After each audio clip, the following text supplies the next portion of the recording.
second to define intermittent fasting or time restricted eating so people know the difference between what I'll call a water only fast. Uh, in fact, walk us through the 6 stages. I think that's the right place to Okay. start. So, and I think a deeper part of that question is what is a fasted state? And Mm. it's really when that blood sugar comes down enough that it triggers the body to switch. So that's the first thing to know. At 13 hours, we start to see that growth hormone goes up, which is what slows down the aging process, helps us burn fat. We also see in men, we see testosterone start to go up. We see inflammation, CRP goes down, which is an inflammatory blood marker, will start to go This is down. all at 13 All hours. at 13 hours. In fact, one of the greatest studies ever done on women was they took a group of women after they had had traditional breast cancer treatment, and they had them just fast 13 hours every single day. And they noticed that there was a 64% less reoccurrence of breast cancer in the group that all they did is fast was Hmm. 13 hours a day. They didn't even change their food. They just fasted. So when at that intermittent fasting level is really easy, can be easy. I know if you're listening to this and you're like, it's not easy. And I want to come back to how do we make it easy for these people?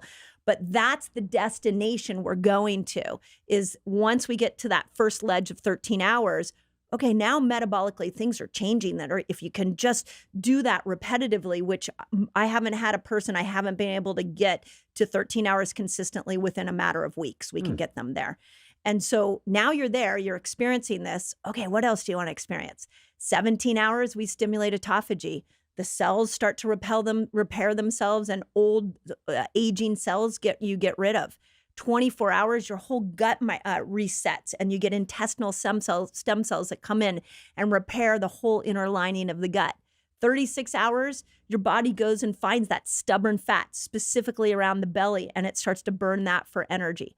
48 hours with no food coming in, now all of a sudden you're getting new dopamine receptor sites.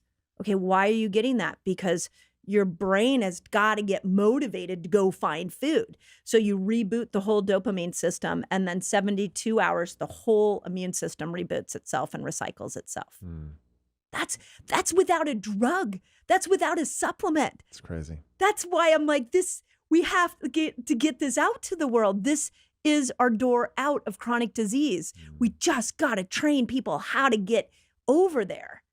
And that's that, to your point, getting over there is the hardest part. But once you learn how to do it, it's insane. It's insane the miracles that your body will perform. Yeah. So the pushback on this is a dangerous game, fasting, that's the one that really drives me crazy. Yeah, Because the exact opposite is true. that's right. And if people don't get into things like autophagy, then so look, this is hypothesis, and I'm certainly not a researcher, but when I look at some of the information, like you talk about breast cancer, but just cancer in general, some of the hypotheses that are coming out, some of the early studies that show that you can decrease your likelihood of certain cancers through fasting. Yep. It's utterly fascinating, and it makes sense if we know that all of us have cancer cells in our body at any time. Like if you were to take, I would imagine just a blood biopsy would probably be enough. You'd be able to detect cancer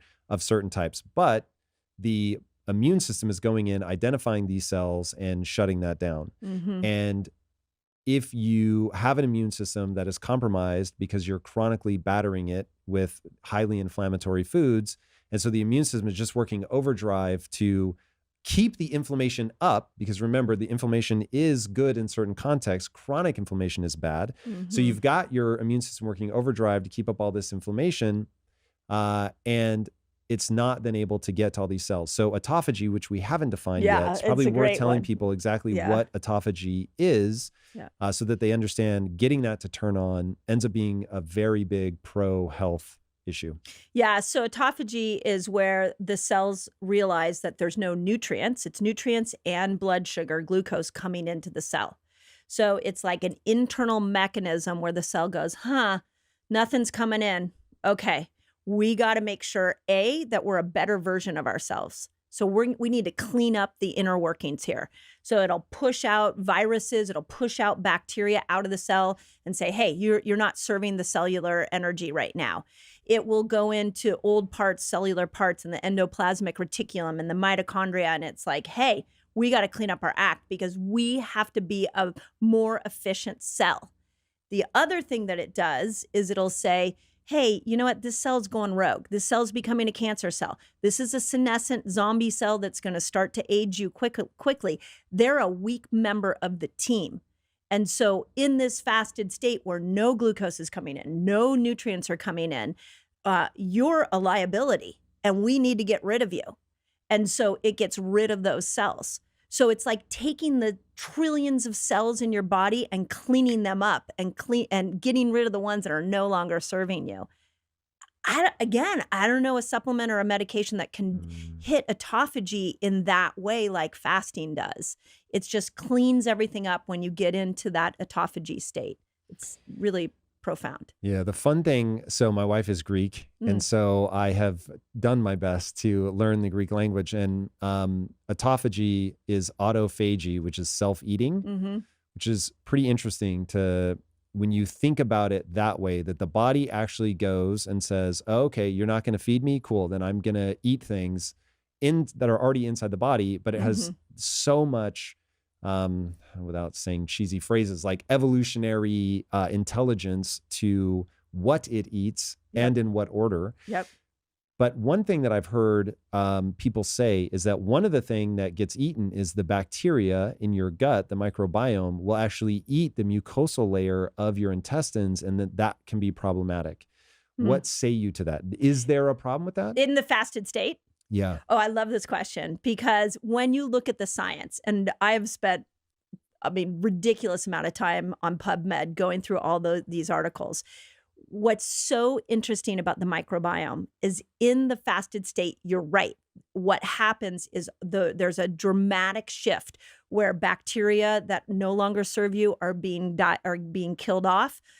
The whole pH of the system is changing. There's something called geographical relocation where all of a sudden the microbes start to spread out so they're not all clumped together in the fasted state. Effectively foraging? Like there's nothing to be found here? That's actually a really interesting idea. They probably are. You're probably right. They're like, yeah, I never thought about why are they spreading out? It's because they need to find where the nutrients are. So they, instead of being clumped together, they spread out. It's very interesting. So if I was to do a stool test on day 3 of a fast, or let's make it more applicable to the average person, somebody who's intermittent fasting and they've been doing it every day, 15 hours.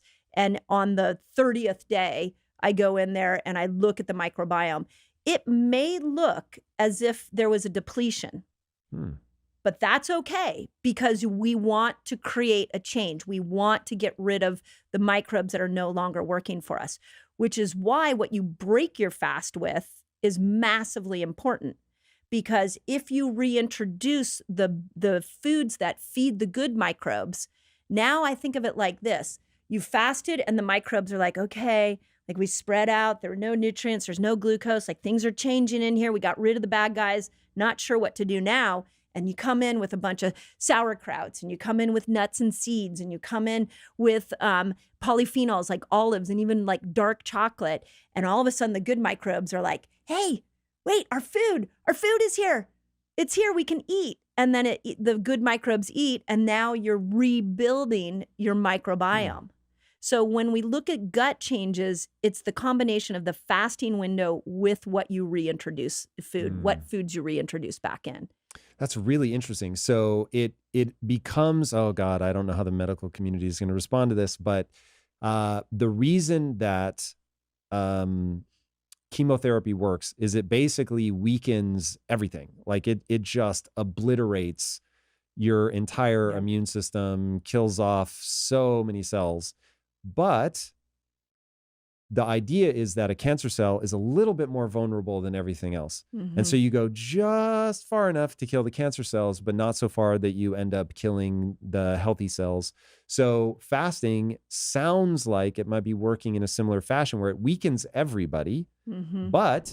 Okay, check this out. I have a free fasting guide for you all. It's free. and it's going to teach you all the basics of fasting. It's going to teach you how to kill hunger when you fast, which is really cool. And it's going to show you how to break your fast, among many other things. All you got to do is click on this link right here and enjoy.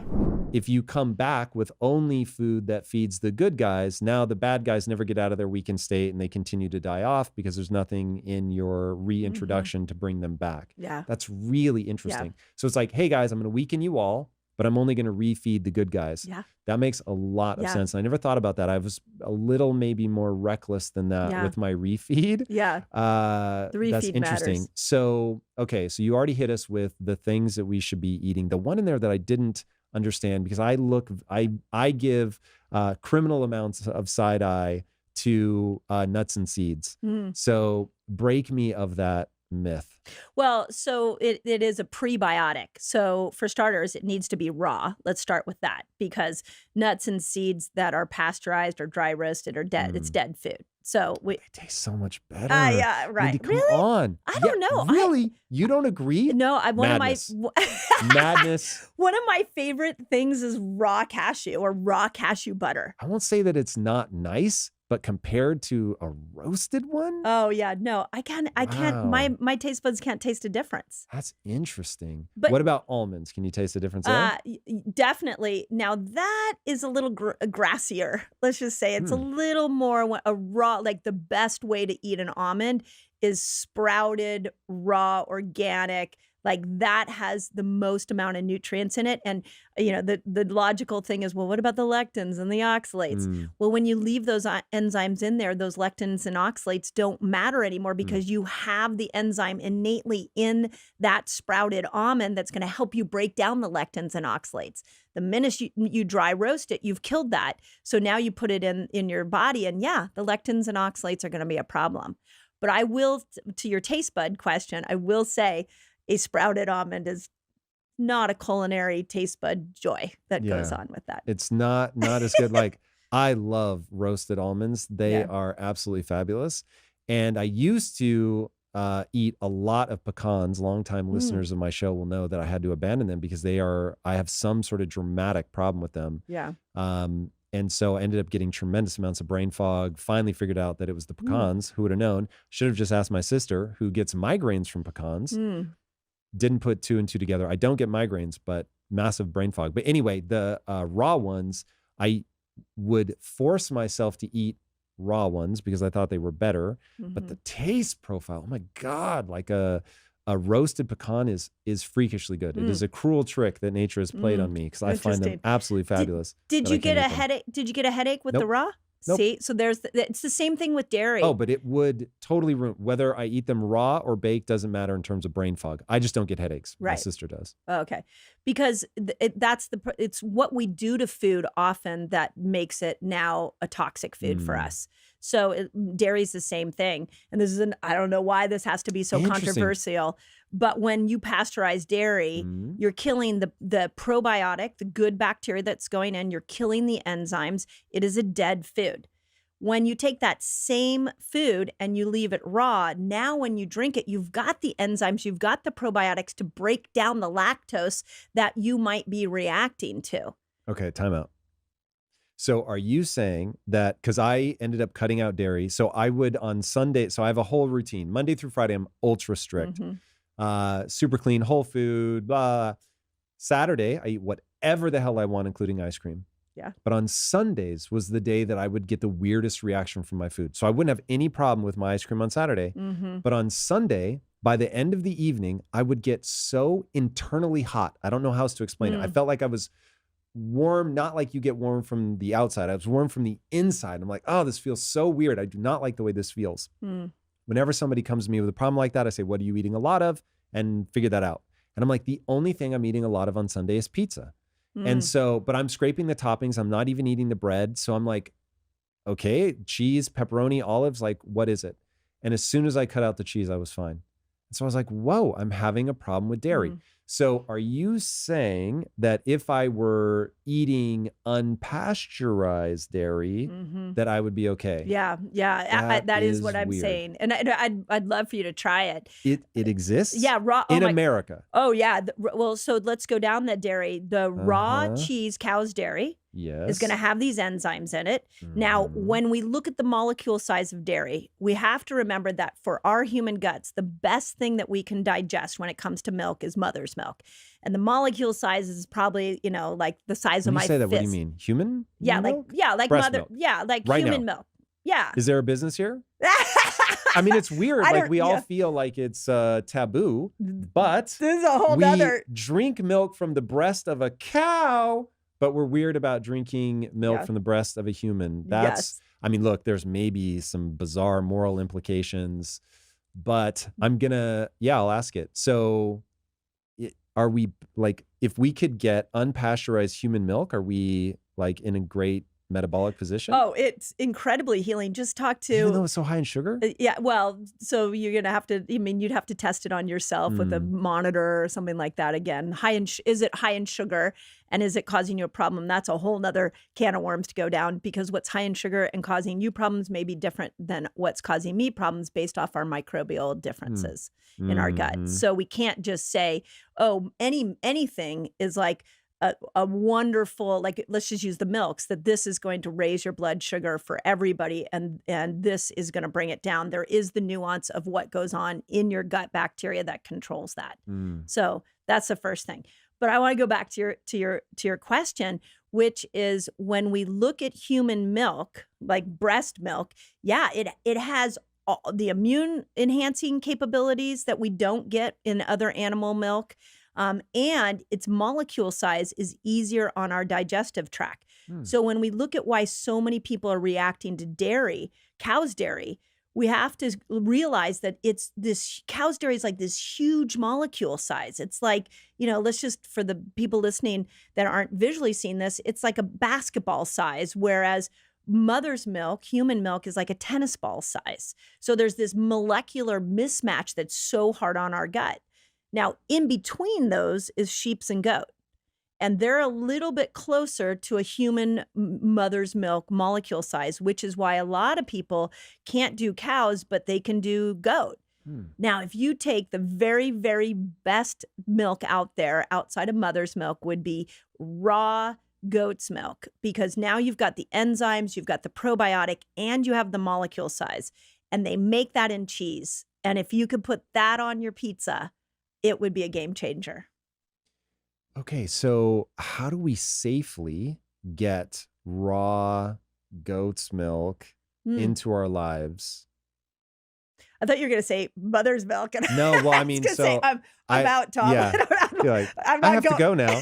I'm not going to make a stance on that one. That'll be my next question. Yeah, But let's start with goat's milk. That seems a little Yeah. easier to get across the finish line. It's in supermarkets all the time. Raw? Yeah. Oh, yeah. If you ever go to Air One. What? Yeah.